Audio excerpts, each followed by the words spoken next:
My name is Philip Brown, Mayor of Charlottetown, birthplace of Confederation, Prince Edward Island, Canada. Please introduce us to Charlottetown, and if you can, identify some of Charlottetown's key competitive advantages when it comes to attracting FDI. Charlottetown is a small city. It's a capital city. It's the birthplace of Confederation. This is where the fathers of Confederation first met in 1864 to set the course in bringing together the different provinces, territories to form Canada, which took place in 1867. Then if you look at our city, it's, as I said, it's a small city, but it has all the amenities of a large city. It has entertainment. It has fine dining. It has lots of cultural activities that take place here in the city all year round. Then we have investment opportunities because we have a collaborative working relationship with our provincial government and also our sister communities to the east and to the west. So I refer to the capital region of Charlottetown. The capital region includes Charlottetown, the capital, Stratford on the east, and Cornwall on the west. So it's a very good mix of regional connection, but also provincial collaboration that allows us to work hand in hand on projects that we both, as a municipality and a province, will benefit from.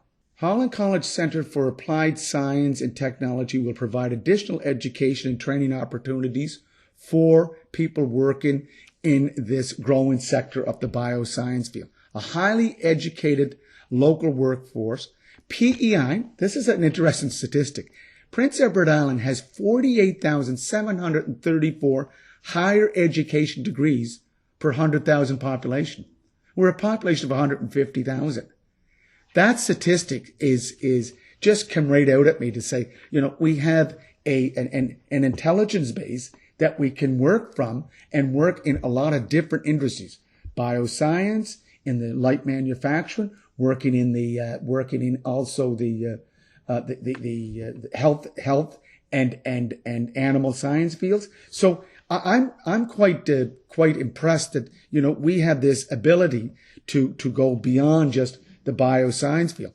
And when I look at UPEI research support from institutions such as the University of Prince Edward Island and the Atlantic Veterinary College, the Charlottetown R&D Centre of Agriculture and Agri-Food Canada, the National Research Council. We have a National Research Council which is situated on the UPEI campus, and we have private sector firms including Atlantic Agritech, the Centre for Aquaculture Technologies Canada, and again, I'm quite impressed that we have such a diverse field. The numbers reflect that we are moving in the right direction in diversifying our economy. Help us understand briefly the Charlottetown economy in terms of its main sectors, but perhaps also some of its burgeoning and most promising sectors today. If you look at Charlottetown, it's a government town. Now, Veterans Affairs of Canada is a federal department, only one of the federal departments, located outside of central Canada. So that's a national department. It provides a lot of employment. And also we have our provincial government located in Charlottetown. So that government service is very essential. So is education. We have two post-secondary institutions, Holland College and the University of Prince Edward Island, of which I'm a graduate of. My two kids are graduates. Very proud institution. And part of the University of Prince Edward Island is the Atlantic Veterinary College. So these components make up a strong base to work from. And of course, tourism is a strong force here in Charlottetown, mainly because of its recognition from the federal Parliament of Canada as the birthplace of Confederation.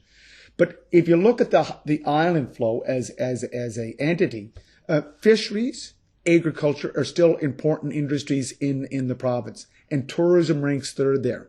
But we have to remember that diversification is very important for any community, whether it's a municipality, a province, or a region, or a country. So diversifying into bioscience, diversifying into light manufacturing, diversifying into the Figure, which is a cannabis growth business, and Dosken, which is into the edibles, are all part of that diversification. So I'm a strong believer in diversification because if one sector drops, hopefully the other sector will pick up the slack. So you mentioned fisheries and agriculture, which seems like very natural advantages for PEI as a province. Now, why the focus on biosciences specifically? Is there a connection to those two sectors? When I look at Prince Edward Island, I look at leaders like Dr. Regis Duffy. Dr. Regis Duffy was the founder of Diagnostic Chemicals. And Diagnostic Chemicals has been taken over by Sakushi, which is a Japanese firm. And then Dr. Regis Duffy went into the biofactor, which was about using hemp for medicinal purposes. And he created this company, which is now quite fluid in how it's expanding its business outreach. The federal government made an investment of over $144 million into BioVector in expanding its operations, not just here in Charlottetown, but also in Windsor, Nova Scotia. And the focus was also to key into scientists, students that are in the bioscience or in the field of science, to get them involved. Are there specific areas of the PEI bioscience sector that are particularly strong, that are perhaps more competitive than others?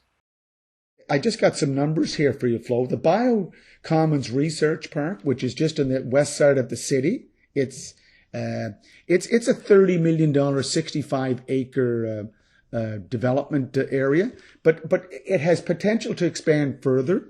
And the areas that they get into are animal science, human health science. And human health science, as you know, with all the discussion over vaccines and our incapability or our lack of capability nationwide to produce vaccines because of previous government's decisions to get out of the vaccination business, that's a potential for us to look at. Maybe not on the scale to provide worldwide, but to be a regional or national force. And our connectivity to the New England states, when you just look south of Prince Edward Island, we're connected to almost a 75 million population market that, is the envy of the Torontos and the Montreals. I know their proximity going through the northern states like Vermont and so forth, or Michigan provide that connectivity. But we have the ability to connect with our southern partners and also be part and parcel of a regional force, Nova Scotia, New Brunswick, Newfoundland. Could you highlight a few other investments, if possible, foreign, and explain to us why they came and what you expect of those investments for the Charlottetown bioscience ecosystem? So Novartis is located in Charlottetown in the Bioscience Park. Novartis is a world player in the bioscience field. We're also looking at the investment field. Invesco, you're familiar with Invesco. It's a trading company. It's situated here now in Charlottetown. Has been since 2003. Started out with 27 employees, and now up to over 500 employees working in Charlottetown, with the average age Flo being 27 to 35. And that's good for the economy because you want young people moving back into your community. Average salary, I think, is in the 30,000 plus range. So starting off new as a young professional in the investment field, a great place to start. And to work in that kind of environment that allows you to move further beyond what Charlottetown has to offer, maybe into other areas of investment. Final question. There's sometimes a perception about foreign direct investment that that is negative. Some people may see it as a threat, especially when it has to do with strategic assets, or businesses. But from your vantage point and from PEI's vantage point, what is the impact of FDI on the society, on the business ecosystems? What benefits does it bring? The global economy has always been part of what we do in this world. And when you look at investments, it could be foreign investments. It can also be investments from regional companies or national companies. And you always have to be, you have to give lots of due diligence when investment is coming into your province. And it doesn't necessarily just have to be foreign investment, like outside of the country. Foreign investment, I think they have more stringent. They have a more stringent protocol, because first it has to go through a federal vetting process. Then it goes through provincial, and then it comes to the local economy. So foreign investment, I welcome it, and I think that foreign investment is very good, not only for the city of Charlottetown or any city in this country. It's good for the province. It's good for the country. And from foreign investment, we can grow as a nation, and we can grow within our world community.